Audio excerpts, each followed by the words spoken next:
Seriously, nothing better than free travel, am I right? I have a feeling that I'm going to have crab hands as I grow up, so better not to. I did something and it looks good.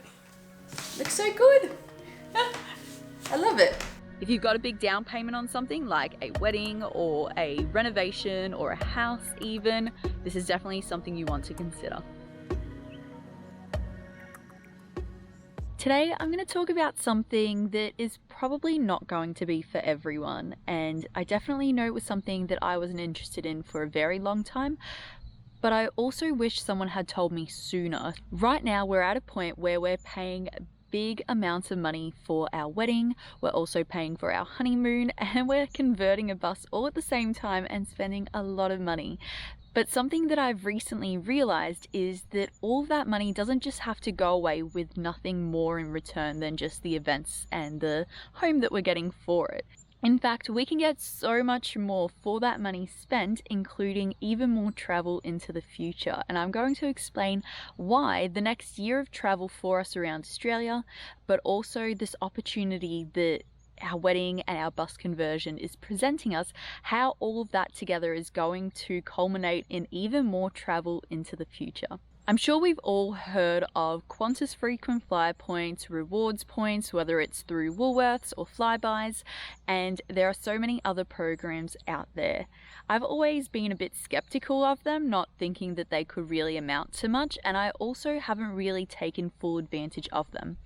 I think when I was 18 or 20, I did go on a trip and discover a little bit about Qantas frequent flyer points and their benefits, but I was too cautious and scared to really give it a good go. And not only that, but I was also a poor university student. I wasn't even working full-time as a teacher yet. I was just studying, and having disposable income to kind of throw around, not really knowing if it would be a good idea or not, was very scary.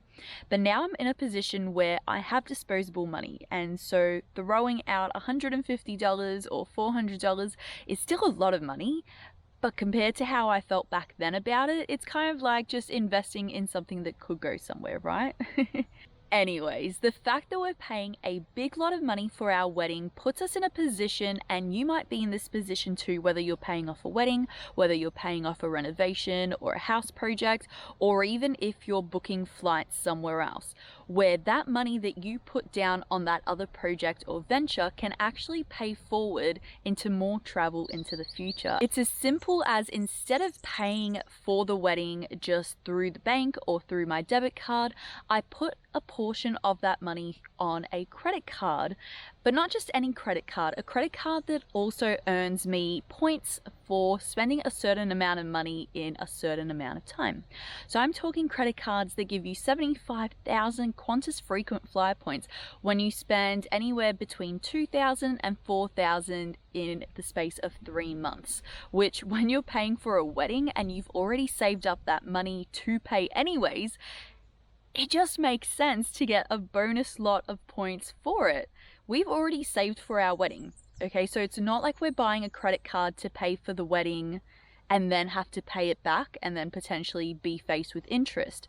No, I'm talking about having that money already saved up, and instead of paying for the wedding on a debit card and getting absolutely nothing back other than our wedding being paid off, we're using that same savings going through a credit card so that we can get bonus points. And I think that's brilliant. So it means the last few payments, which are huge for our wedding, we can actually put on the credit cards and get at least 140,000 Qantas frequent flyer points that we can then use for travel in the future. And to put into perspective, 140,000 points, let's go back. 70,000 points can get one of us over to Japan and back. I think it costs 60,000 points to get yourself to Japan. So our wedding is essentially going to finally pay for that Japan trip Sam and I have wanted to go on for years. And that's pretty incredible. It's the same reason why so many brides are able to have a free honeymoon by actually paying off their wedding on credit cards. But I go back to the point that do not just pay for your wedding on a credit card and then have to repay that. Save the money first and then get the credit card to actually do your transfer across, so that There's absolutely no interest being paid. Think about the credit card you want to sign up for. I'm not going to go into that. I'm absolutely no expert. I do my own research, and I highly recommend checking out all the numerous videos on YouTube and all of the blog posts on Google if you are interested in doing something similar. But I just think it's definitely something worth investigating. So I'm kind of on a mission to earn all the Qantas points that we can without having to spend extra money that I wouldn't already be spending. So that can be doing these big repayments with savings that we already have, but just going through a credit card.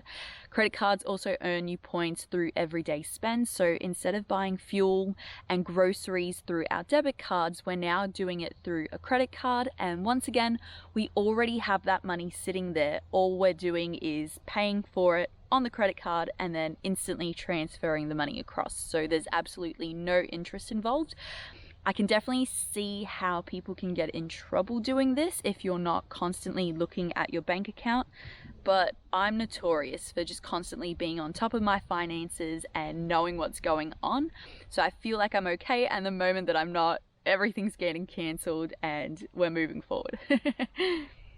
But since going on this journey, I've just discovered so many cool ways to earn Qantas frequent flyer points.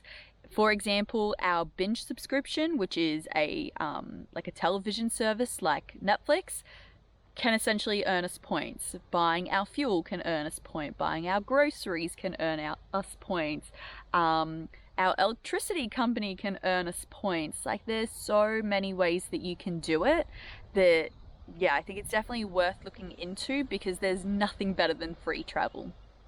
Seriously, nothing better than free travel. Am I right? Especially if you're a big traveler like us.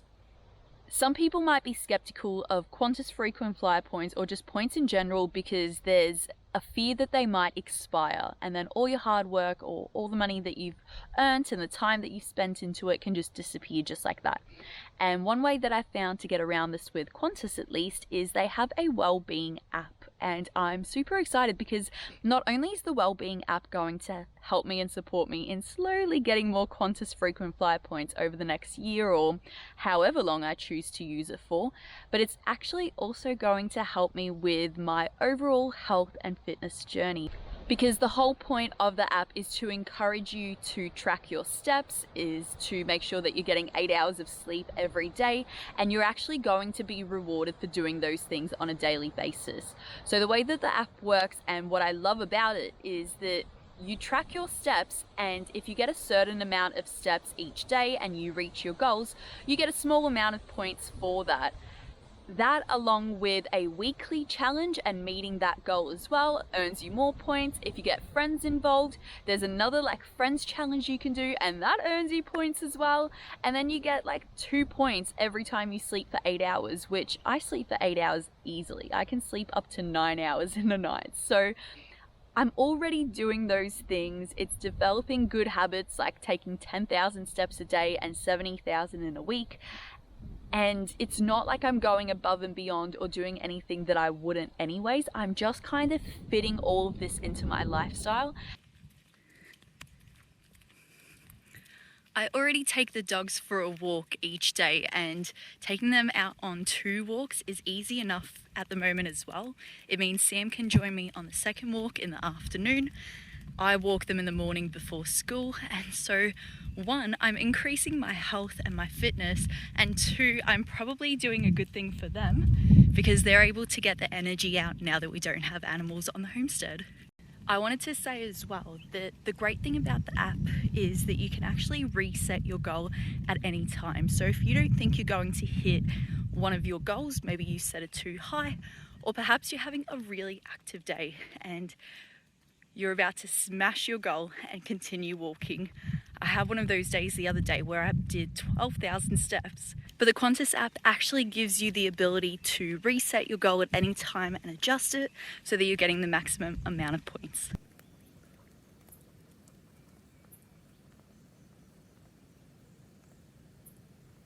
And honestly, I've loved it so far. I'm talking to you guys after a month of trialing this out, and so far I have only spent $124, I would say. And so far I have only spent $124 on a credit card. I will get 70,000 points once we reach the the money goal. I think it's $4,000 in 3 months. I've tracked it all. I've made sure that I'm on top of what is happening with it. And so far I have gained 14,000 points just from switching over a few things and from actually deliberately thinking about gaining points. So for example, switching our rewards program to Qantas frequent flyer points as opposed to like a $10 cashback, which for us is just better. There's also the rewards app with Woolworths that gives you extra bonus points for like weekly shops and certain grocery items. So I would suggest that as an additional way to gain points. But again, I go back to the point, don't go spending what you normally wouldn't. Make sure that what you're doing is already what you are doing or is aligning with your lifestyle, because there's nothing worse than having to spend more than you need to get points. That's not the point of this.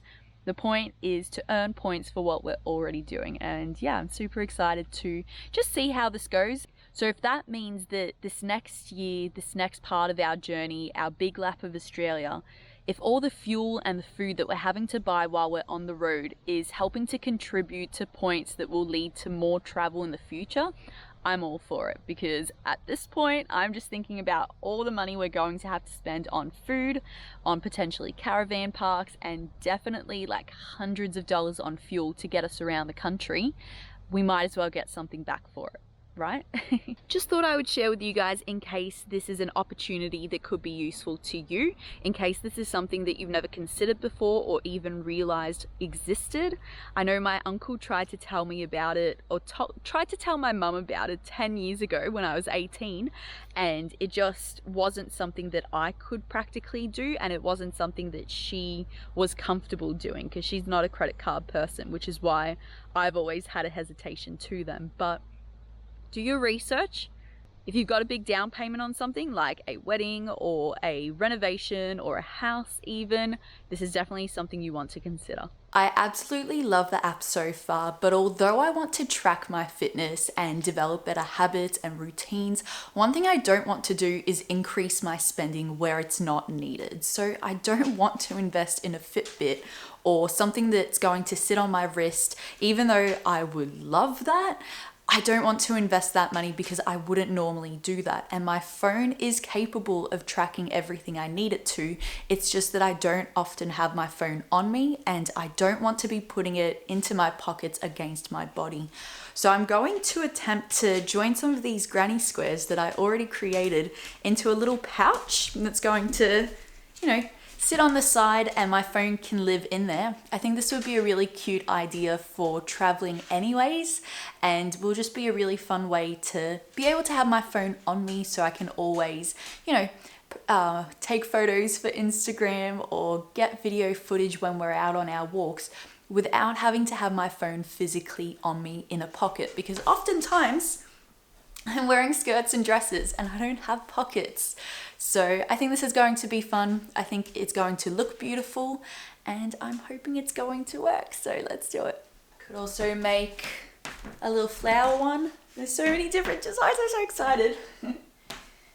If you guys love these, maybe I can even sell them on my shop, Ethical Wonder. So let me know if this is something you're interested in. So all I'm going to do is I'm going to attach my 2 squares at the bottom with a bit of string just by running the string into each little chain, I guess. I'm not experienced enough, but see how there's these chains. So I'm just putting my needle into each one and pulling the string through. Put it in, grab the string, pull it through. And the other side, put it in, grab the string, pull it through.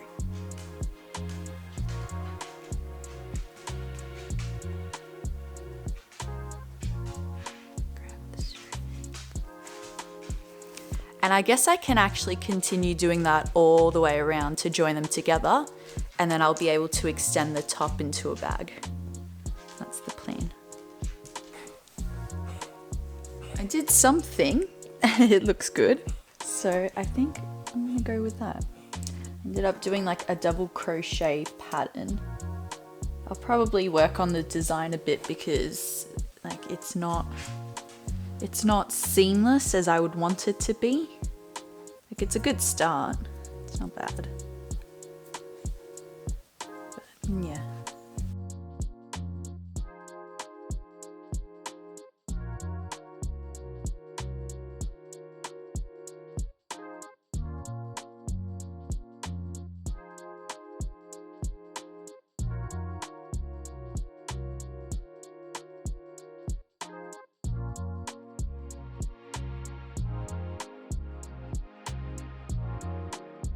Look, I just finished my bag. It's so cute. Let's test it out. Phone goes in. Looks so good. I love it. It is strange having to put my phone on me. Like, I don't know. I don't know if this is going to be something that I truly love for just walking around the house, but I think I might use it when I go out somewhere, so then I don't have to hold my phone the whole time. And I don't know, just having my hands like this, I have a feeling that I'm going to have crab hands as I grow up, so better not to. But look how cute. I love it. And it's a perfect length. I tried to do the strap a little bit higher so that when the phone goes in and the weight's there, it's at the perfect spot. Yay.